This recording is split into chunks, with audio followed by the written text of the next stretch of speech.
Children's Bible club के साथ में जुड़कर हिब्रू सीखने वाले सभी विश्वासियों को शालोम। पिछली बार हम लोगों ने बाइबल पढ़ना आरंभ किया था और उत्पत्ति के पहले अध्याय के पहले वचन को सीख लिया था। और मुझे बेहद खुशी है सारी प्रतिक्रियाओं को देख करके कि लोगों ने बड़ी तेजी से इसे सीख लिया। कुछ लोग निराश थे कि केवल एक ही वचन को सीखा। मुझे खुशी है कि कुछ लोगों ने इस वचन को तो याद भी कर लिया है, अब वो स्क्रिप्ट देखे बगैर भी बोल लेते हैं। पर उससे भी ज़्यादा खुशी मुझे उन लोगों से है जिन्हें केवल ये वचन याद ही नहीं परंतु एक एक शब्द का अर्थ आप लोग जानते हैं। आज हम लोग उत्पत्ति के पहले अध्याय के दूसरे वचन को आरंभ करेंगे। आओ हम सीखें इब्रानी भाषा। उत्पत्ति का पहला अध्याय और दूसरा वचन यूं कहता है, पृथ्वी बेडौल और सुनसान पड़ी थी और गहरे जल के ऊपर अंधियारा था तथा परमेश्वर का आत्मा जल के ऊपर मंडराता था। Now the earth was formless and empty, darkness was over the surface of the deep and the spirit of God was hovering over the waters. Genesis 1:2। कुछ लोग इस वचन को जो इब्री स्क्रिप्ट में आया है देख करके घबरा भी रहे होंगे, लेकिन आप लोग अगर लगातार हमारे साथ में जुड़े हुए हैं तो आप अवश्य ही इसे पढ़ने की भी कोशिश कर रहे हैं। आपकी स्क्रीन पे शायद छोटा दिख रहा होगा। मैं इसे एक एक शब्द करके बताता हूं और फिर उसके बाद हम यह पूरा दूसरा वचन जो है बरशीत का पहले अध्याय के दूसरे वचन को हम लोग इब्री में पढ़ेंगे और समझते हुए पढ़ेंगे। तो चलिए शुरू करते हैं पहले शब्द से। और पहला शब्द है वाव, जिसके नीचे दो बिंदु डाला है, मतलब कि उच्चारण आएगा व, पर कई जगह आप व के जगह में वे का भी उच्चारण बिल्कुल उसी तरह से जैसे बरेशीत में ब है पर हम लोग बे सुनते आ रहे हैं, वैसे ही ये वे। उसके बाद में हे है और आ की मात्रा डली है और यह है हा। और ये दोनों अक्षरों को मैंने अलग रंग दिया है, बाकी का तो काले रंग में है, परंतु पहला व है उसे आप याद करिए। जब हम पहला वचन सीख रहे थे तो इसका अर्थ होता है एंड।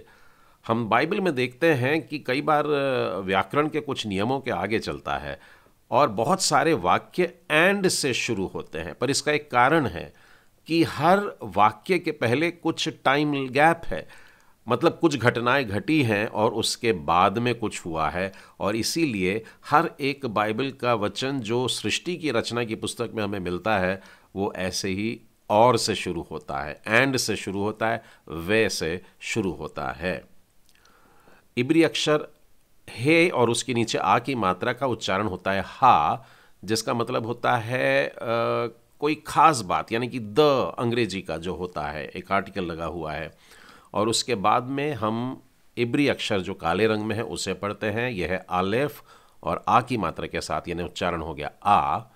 उसके बाद में है रेश और ए की मात्रा है रे, और उसके बाद में फाइनल सादे है ये। तो ये आरेत्स, आरेत्स का मतलब आपको पिछले वाले वचन से भी याद होगा, पृथ्वी है। तो जब इसके अर्थ को मैं देखता हूँ तो वे हा आरेत्स। पिछली बार मैंने अक्षरों के नीचे ही उनके उच्चारण लिखे थे, लेकिन अब मैं हिंदी भाषा के नियम को ध्यान में रखते हुए बाएं से दाएं हिंदी लिखा हुआ है और दाएं से बाएं इब्री लिखा हुआ है। तो देखिए मैंने अक्षरों के रंग भी मैच करे हैं जो उनके उच्चारण हैं वे, उसके बाद में हा नीले रंग में और उसके बाद में आरेट्स। इसका मतलब क्या हुआ, वे यानी और, यानी कि एंड, हा मतलब द, और बाकी का शब्द होता है अर्थ यानी कि पृथ्वी।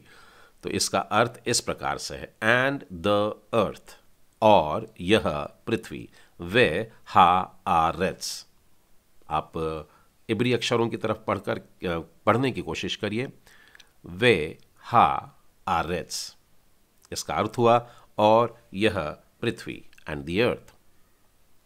दूसरा शब्द देखते हैं और यह है हे के नीचे आ की मात्रा योद है और नीचे दो डॉट्स मतलब उच्चारण यह, और उसके बाद में है ताओ के नीचे आ की मात्रा और फिर से एक बार हे। तो इसका उच्चारण हो जाएगा हा ये ता, हा ये ता। और बड़ा सरल सा अर्थ है इसका कि जो था, जो बीत गया, अंग्रेजी में जिसे कहेंगे वॉज। तो इस उच्चारण को भी आप इस तरीके से बोल सकते हैं, और बोलते समय अपने हाथों को अपनी पीठ के पीछे बताइएगा, यानी हा ये ता, मतलब जो था, जो पीछे है, जो बीत गया, हा ये ता। हम लोग तीसरे शब्द की तरफ आगे बढ़ेंगे, और तीसरा शब्द है ताओ के ऊपर एक बिंदु डली है, इसका मतलब त में ओ की मात्रा यानी तो, और हे लिखा है और उसके बाद वाव में बीच में बिंदु डला है, मतलब कि ऊ की मात्रा हुई, मतलब उच्चारण हो जाएगा तोहू, तोहू। और तोहू का अर्थ होता है जिसमें कोई आकार ना हो। तो इसे भी बोलते समय आप लोग अपने हाथों से इशारा कर सकते हैं, बिगड़ा हुआ सा कुछ ऐसा। तोहू मतलब बेडौल, फॉर्मलेस, तोहू। अगला अक्षर हम देखेंगे और वो है, फिर से एक बार विवाव आया है आ की मात्रा के साथ में, और फिर एक बार उसका अर्थ वही है यानी कि एंड, और फिर बेत के ऊपर बिंदु है, मतलब ब में ओ की मात्रा बो, उसके बाद में हे डला है और उसमें भी बीच में बिंदु है, मतलब ऊ की मात्रा हुई, तो ये हो जाएगा वा बो हु, वा बो हु, वा बो हु, वाबोहू। और वाबोहू शब्द का मतलब होता है सुनसान, यानी वा के साथ अगर बोलूं तो और सुनसान, यानी कि एंड एम्प्टी एंड वॉइड। ठीक है, शब्द को बड़े ध्यान से देखिएगा। वा बोहू, तो बोहू का मतलब होता है सुनसान, यानी कि एम्प्टी या वॉइड, पर मैं वा बोहू बोल रहा हूं तो मैं बता रहा हूं एंड वॉइड। तो पहला हमने देखा था बेडौल, तोहू, वाबोहू, मतलब बेडौल और सुनसान। आप चाहें तो बोल सकते हैं इससे, तोहू वाबोहू, बेडौल और सुनसान। अगला शब्द हम लोग देखेंगे और वो है विथ। फिर से एक बार व आया हुआ है वहाँ पर, और उसका मतलब जोड़ने से ही है। वे के बाद में है खेत, खेत के ऊपर बिंदु डाला है, इसका उच्चारण हो जाएगा खो।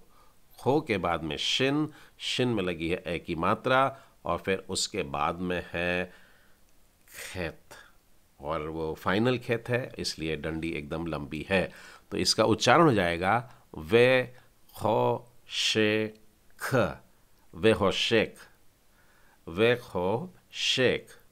और वेखो शेक का मतलब होगा, वे यानी आपको पता है एंड यानी कि और होशेक का मतलब होता है अंधेरा, डार्कनेस।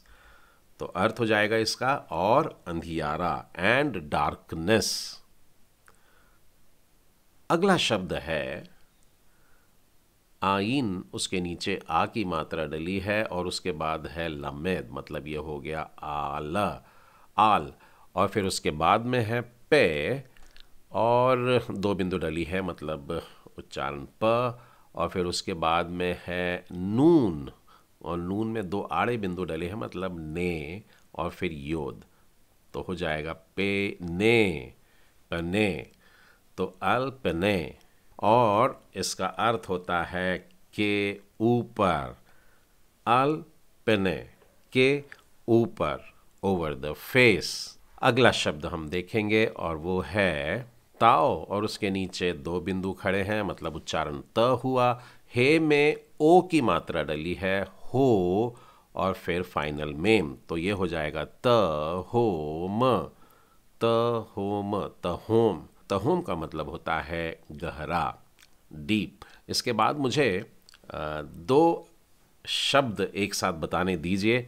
इसमें से दूसरा शब्द तो आपका पहचाना हुआ है, आप इसे पढ़ करके देखिए क्या है ये। अलेफ ए की मात्रा, लमेद ओ की मात्रा, और हे ई की मात्रा, योद और मेम, तो एलोहीम। लेकिन एलोहीम शब्द को लिखने के पहले मैंने एक और शब्द लिखा है, इसे पढ़ेंगे हम लोग, और सामने और लिखा हुआ है, तो यानी वह है, और वह के बाद में जो है रेश है, और रेश के बाद वाव, और बीच की बिंदु बता रही है कि मुझे रेश में र में ऊ की मात्रा लगाना है, मतलब रू, और उसके बाद में खेत है आ की मात्रा के साथ में, तो हो जाएगा आख, तो वो हो जाएगा वे रुआख एलोहीम, वे रुआख एलोहीम।